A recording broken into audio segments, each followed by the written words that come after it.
I repeat to you, gentlemen, that your inquisition is fruitless. Detain me here forever if you will. Confine or execute me if you must have a victim to propitiate the illusion you call justice. But I can say no more than I have said already.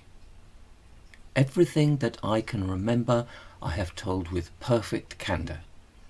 Nothing has been distorted or concealed, and if anything remains vague, it is only because of the dark cloud which has come over my mind, that cloud and the nebulous nature of the horrors which brought it upon me. Again I say, I do not know what has become of Harley Warren, though I think almost hope that he is in peaceful oblivion, if there be anywhere so blessed a thing. It is true that I have for 5 years been his closest friend, and a partial sharer of his terrible researches into the unknown.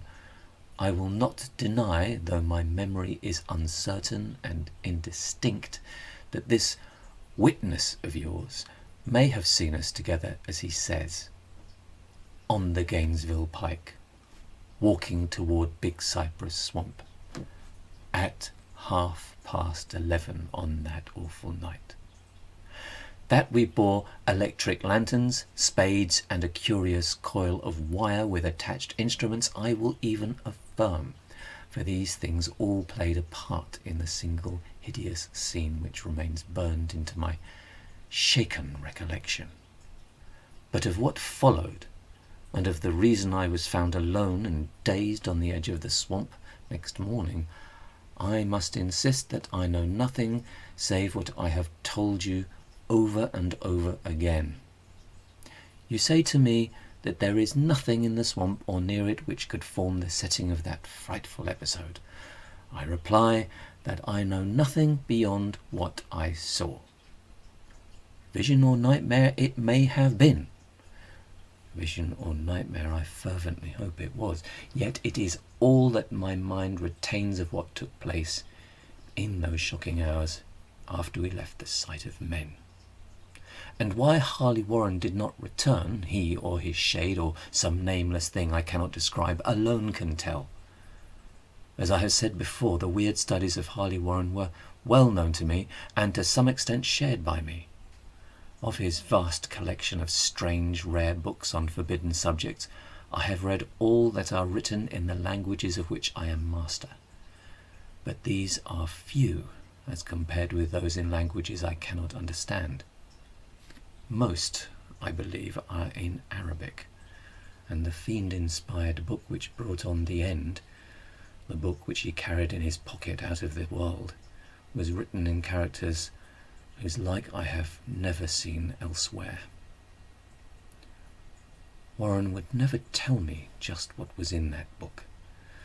As to the nature of our studies, must I say again that I no longer retain full comprehension. It seems to me rather merciful that I do not, for if they were terrible studies, and which I pursued more through reluctant fascination than through actual inclination, Warren always dominated me, and sometimes I feared him.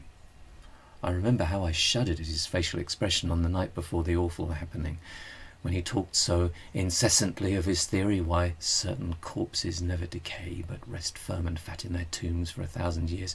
But I do not fear him now, for I suspect that he has known horrors beyond my ken. Now I fear for him.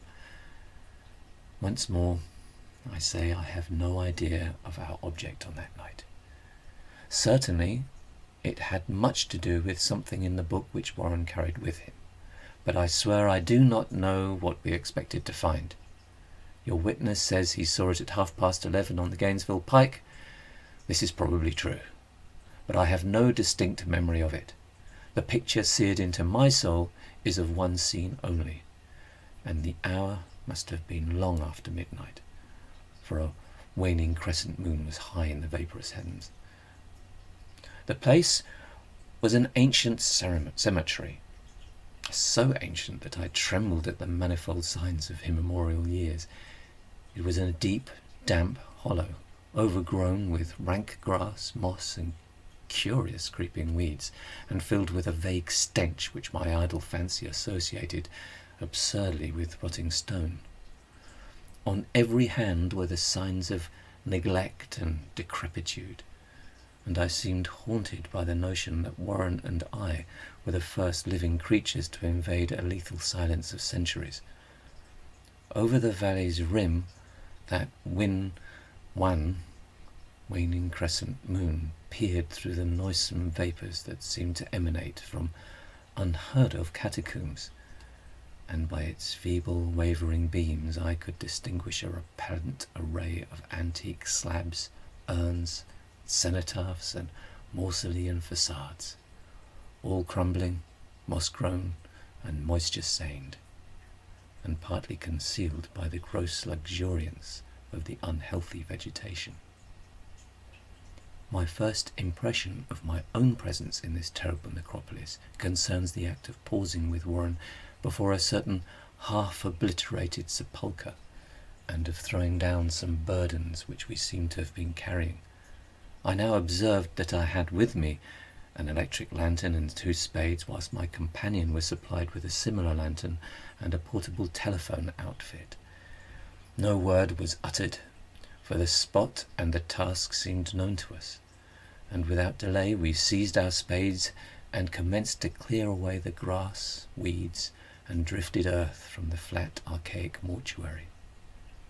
After uncovering the entire surface, which consisted of 3 immense granite slabs, we stepped back some distance to survey the charnel scene, and Warren appeared to make some mental calculations. Then he returned to the sepulchre, and using his spade as a lever, sought to pry up the slab lying nearest to the stony ruin which may have been a monument in its day. He did not succeed, and motioned to me to come to his assistance. Finally, our combined strength loosened the stone, which we raised and tipped to one side. The removal of the slab revealed a black aperture, from which rushed an effluence of miasmal gases so nauseous that we started back in terror. After an interval, however, we approached the pit again, and found the exhalations less unbearable. Our lanterns disclosed the top of a flight of stone steps, dripping with some detestable ichor of inner earth, and bordered by moist walls encrusted with nitre. And now, for the first time, my memory records verbal discourse, Warren addressing me at length in his mellow tenor voice, a voice singularly unperturbed by our awesome surroundings. "I'm sorry to have to ask you to stay on the surface," he said, "but it would be a crime to let anyone with your frail nerves go down there. You can't imagine, even from what you have read and from what I've told you, the things I shall have to see and do. It's fiendish work, Carter, and I doubt if any man without ironclad sensibilities could ever see it through and come up alive and sane. I don't wish to offend you, and heaven knows I'd be glad enough to have you with me, but the responsibility is in a certain sense mine, and I couldn't drag a bundle of nerves like you down to a probable death or madness. I tell you, you can't imagine what the thing is really like, but I promise to keep you informed over the telephone of every move. You see, I've enough wire to reach you to the centre of the earth and back." I can still hear in memory those coolly spoken words, and I can still remember my remonstrances. I seemed desperately anxious to accompany my friend into those sepulchral depths, yet he proved inflexibly obdurate. At one time he threatened to abandon the expedition, if I remained insistent, a threat which proved effective, since he alone held the key to the thing. All this I can still remember, though I no longer know what manner of thing we sought. After he had secured my reluctant acquiescence in his design, Warren picked up the reel of wire and adjusted the instruments. At his nod I took one of the latter, and seated myself upon an aged, discoloured gravestone close by. Then he shook my hand, shouldered the coil of wire, and disappeared within that indescribable ossuary. For a moment I kept sight of the glow of his lantern and heard the rustle of the wire as he laid it down after him. But the glow soon disappeared abruptly, as if a turn in the stone staircase had been encountered, and the sound died away almost as quickly. I was alone, yet bound to the unknown depths by those strange, magic strands, whose insulated surface lay green beneath the struggling beams of that waning crescent moon. In the lone silence of that hoary and deserted city of the dead, my mind conceived the most ghastly fantasies and illusions, and the grotesque shrines and monoliths seemed to assume a hideous personality, a half-sentience. Amorphous shadows seemed to lurk in the darker recesses of a weed-choked hollow, and to flit as in some blasphemous ceremonial possession past the portals of the mouldering tombs in the hillside. Shadows which could not have been cast by that pallid, peering crescent moon. I constantly consulted my watch by the light of my electric lantern, and listened with feverish anxiety at the receiver of the telephone. But for more than a quarter of an hour heard nothing. Then a faint clicking came from the instrument, and I called down to my friend in a tense voice. Apprehensive as I was nevertheless unprepared for the words which came up from that uncanny vault in accents more alarmed and quivering than any I had heard before from Harley Warren.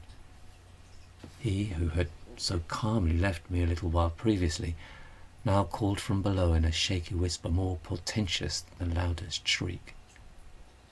"God, if you could see what I am seeing." I could not answer. Speechless, I could only wait. Then came the frenzied tones again. "Carter, it's terrible, monstrous, unbelievable." This time my voice did not fail me, and I poured into the transmitter a flood of excited questions. Terrified, I continued to repeat, "Warren, what is it? What is it?" Once more came the voice of my friend, still hoarse with fear, and now apparently tinged with despair. "I can't tell you, Carter. It's too utterly beyond thought. I dare not tell you. No man could know it and live. Great God, I never dreamed this." Stillness again, save for my now incoherent torrent of shuddering inquiry. Then the voice of Warren in a pitch of wilder consternation. "Carter, for the love of God, put back the slab and get out of this if you can. Quick, leave. Leave everything else and make for the outside. It's your only chance. Do as I say and don't ask me to explain." I heard, yet was able only to repeat my frantic questions. Around me were the tombs and the darkness and the shadows. Below me, some peril beyond the radius of the human imagination, but my friend was in greater danger than I, and through my fear I felt a vague resentment that he should deem me capable of deserting him under such circumstances. More clicking, and after a pause a piteous cry from Warren. "Beat it, for God's sake, and put back the slab, and beat it, Carter." Something in the boyish slang of my evidently stricken companion unleashed my faculties. I formed and shouted a resolution. "Warren, brace up, I'm coming down." But at this offer the tone of my auditor changed to a scream of utter despair. "Don't! You can't understand. It's too late and my own fault. Put back the slab and run. There's nothing else or anyone else can do now." The tone changed again, this time acquiring a softer quality, as of hopeless resignation. Yet it remained tense through anxiety for me. "Quick, before it's too late." I tried not to heed him, tried to break through the paralysis which held me, and to fill my vow to rush down to his aid, but his next whisper found me still held inert in the chains of stark horror. "Carter, hurry. It's no use. You must go. Better one than two. The slab." A pause, more clicking, then the faint voice of Warren. "Nearly over now. Don't make it harder. Cover up those damn steps and run for your life. You're losing time. So long, Carter, we won't meet again." Here Warren's whisper swelled into a cry that gradually rose to a shriek fraught with all the horror of the ages. "Oh, curse these hellish things! Legions, my God, beat it, beat it, beat it!" After that was silence. I know not how many interminable eons I sat stupefied, whispering, muttering, calling, screaming into that telephone. Over and over again through those eons I whispered and muttered, called, shouted and screamed, "Warren! Warren! Answer me! Are you there?"